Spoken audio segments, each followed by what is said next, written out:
الحمد لله الذي هدانا لهذا وما كنا لنهتدي لولا ان هدانا الله اما بعد. محترم ناظرین، السلام علیکم ورحمۃ اللہ وبرکاتہ. امید ہے مزاج بخیر ہوں گے. آج آپ حضرات کی خدمت میں ایک نئے باب کے ساتھ آنا ہوا ہے. 10واں باب ہے. بسم اللہ الرحمن الرحیم. باب فی المبادرۃ الی الخیرات. یہ باب ہے نیکیوں کی طرف سبقت کرنے کے تعلق سے، نیکیوں کی طرف جلدی کرنے کے تعلق سے. پہلی آیت ہے اعوذ باللہ من الشیطان الرجیم فاستبقوا الخیرات. تم نیک کاموں میں ایک دوسرے سے آگے بڑھنے کی کوشش کرو. یہ سورۃ البقرہ کی آیت نمبر 148 ہے. اس کے اندر اللہ رب العالمین نے بنیادی طور پر یہ بات بیان فرمائی کہ نیک کاموں میں بندوں کو تاخیر نہیں کرنی چاہیے بلا ضرورت. انسان کو جب نیک کام کا موقع مل جائے تو انسان کو چاہیے کہ فوراً اس کو انجام دینے کی کوشش کرے، فوراً وہ کام کرنے کی کوشش کرے امیڈیٹلی.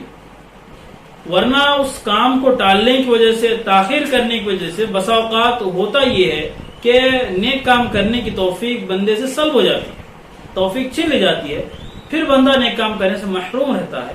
اسی لیے یہاں پر یہ بات بیان کی گئی ہے فاستبقوا الخیرات. نیکی کے کاموں کی طرف جلدی کرو، لب کو دوڑو. ایک دوسری آیت اس سے ملتی جلتی ہے سورہ ال عمران کی. وسارعوا الى مغفرۃ من ربکم وجنۃ عرضها السماوات والارض اعدت للمتقین. اور اپنے رب کی بخشش کی طرف اور ایسی جنت کی طرف لپکو جس کی چوڑائی آسمانوں اور زمین کے برابر ہے، جو پرہیزگاروں کے لیے تیار کی گئی ہے. اوپر تو بھلائیوں کی طرف دوڑنے کا، لپکنے کا تذکرہ تھا. اب یہاں پر اللہ نے پرٹیکولر دو چیزوں کو یہاں پر مینشن کیا ہے. ایک ہے مغفرت، دوسرا ہے جنت. مغفرت سے مراد کیا ہے؟ مفسرین نے بہت ساری یہاں پر باتیں بیان فرمائی ہے. الگ الگ فرائض ہیں، سنن ہیں، نوافل ہیں، مستحبات ہیں، مندوبات ہیں، وغیرہ وغیرہ. ان تمام باتوں کا خلاصہ ایک ہی ہے. وہ یہ ہے کہ مغفرت سے مراد وہ تمام چیزیں ہیں جو اللہ کی مغفرت کو، جو اللہ کی رحمت کو متوجہ کرنے کی ہوں. اللہ کو متوجہ کرنے والی جو چیزیں ہیں، جو اعمال ہیں، جو عبادات ہیں، وہ تمام کے تمام مغفرت سے مراد ہیں. جو مغفرت کا ذریعہ بنتی ہیں وہ تمام عبادات مغفرت سے مراد ہیں. دوسری بات یہاں پر جو بیان کی گئی ہے وہ جنت کی طرف لپکنے کی، کہ جنت کی طرف لپکو. اب یہ بات کہہ کر اللہ نے یہاں پر جنت کی ایک صفت بیان کی کہ جنت اصل ہے کیسی. عرضها السماوات والارض. فرمایا گیا کہ جنت کی جو چوڑائی ہے، width ہے، the heavens and the earth، بالکل آسمانوں اور زمینوں کے برابر اس کی مسافت ہے. جنت کے وسیع وسعت کو بیان کیا گیا. یہاں پر دیکھیے، یہاں ایک بطور تمثیل کے، فار ایگزامپل یہاں پر بیان کیا گیا ہے جنت. اور جنت کی مثال کیسی ہے؟ جو اس کی مسافت ہے، وسعت ہے، ایک آسمان اور زمین کے درمیان کی جو وسعت ہے، اتنی اس کی وسعت بیان کی گئی ہے. اس سے زیادہ بھی اس کی وسعت ہو سکتی ہے اور ہے بھی.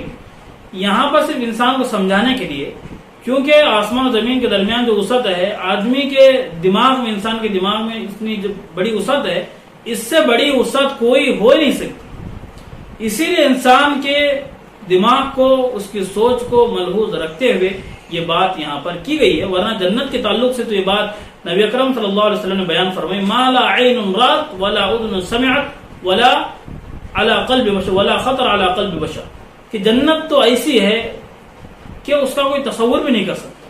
نہ کوئی آنکھ اس کو دیکھی ہے، نہ کسی کان نے اس کے متعلق اس طرح سنا جیسے جنت موجود ہے.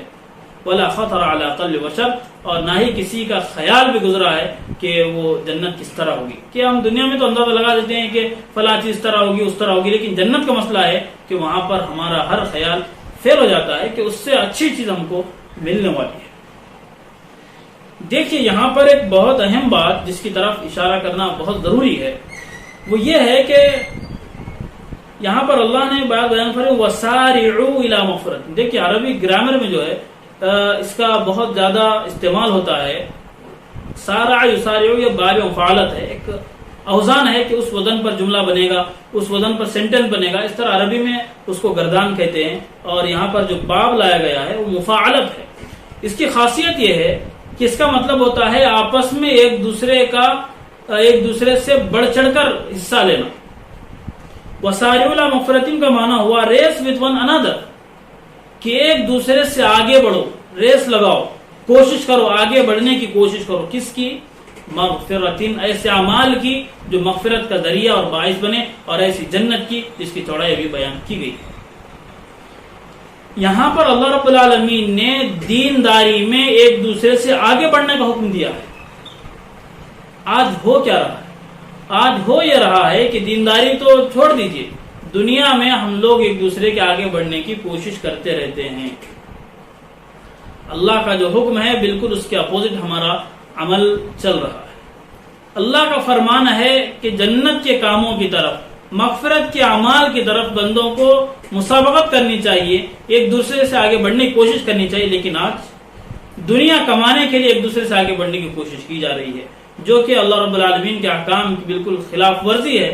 ٹھیک ہے، اگر ہم دنیا میں آگے بڑھ رہے ہیں تو ایک حد تک ٹھیک ہے، لیکن دین میں نہیں بڑھ رہے، صرف دنیا میں بڑھ رہے ہیں تو پھر یہ خطرے کی چیز ہے.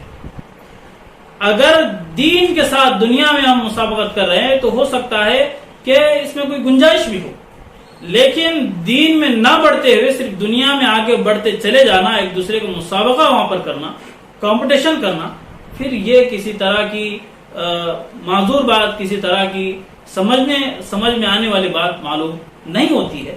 تو ضرورت اس بات کی ہے کہ جیسا ہماری کوشش ہوتی ہے کہ ہم دنیا میں اس سے آگے بڑھ جائیں، ہمارا بزنس اس سے ترقی کر جائے، تجارت ہماری ترقی کر جائے، اس سے کہیں زیادہ بڑھ کر ہماری یہ کوشش ہونی چاہیے کہ میں عبادات میں، معاملات میں، معاشرت میں، اللہ کے احکامات کی، اللہ کی اطاعت میں، نبی صلی اللہ علیہ وسلم کی سنتوں پر چلنے میں میری اتنی زیادہ مسابقت لوگوں میں ہوگی کہ میرے مقام تک کوئی پہنچ نہیں سکتا. یہ ہماری کوشش ہونی چاہیے. آج 2 آیات آپ حضرات کی خدمت میں پڑھی گئی ہے. اس باب سے متعلق جو احادیث ہیں اگلے ہفتے سے آپ حضرات کی خدمت میں وہ بیان کی جائیں گی. اسی بات پر اکتفا کرتے ہیں. وآخر دعوانا ان الحمد للہ رب العالمین.